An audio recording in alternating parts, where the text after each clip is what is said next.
Siamo in compagnia del sindaco di Laconi, Paolo Pisu. Volevamo sapere le sue impressioni riguardo alla quinta sagra del tartufo.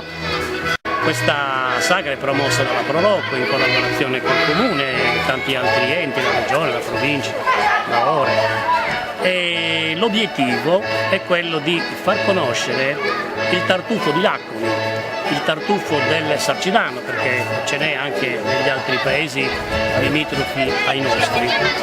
E oggi c'è una vendita di questi tartufi in esposizione, però l'obiettivo che noi ci proponiamo è quello di trasformare questa materia prima, questa risorsa locale in ben altri prodotti, con tutto quello che si può fare col tartufo. C'è tutta una catena agroalimentare molto ricca, si può fare la pasta, si possono fare i dolci, si possono fare tante cose con il tartufo, per cui noi vogliamo puntare a questo.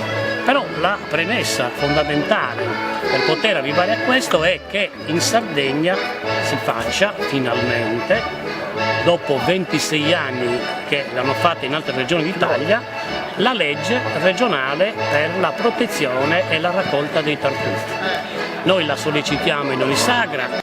E quindi speriamo che con l'esito positivo anche di questa sagra molti turisti vengano a visitare il territorio di Laconi, che offre quindi un'ampia gamma di visite.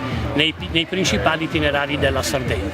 Abbiamo un flusso notevole di turisti, ma noi ne vogliamo ancora di più. Perfetto, grazie mille.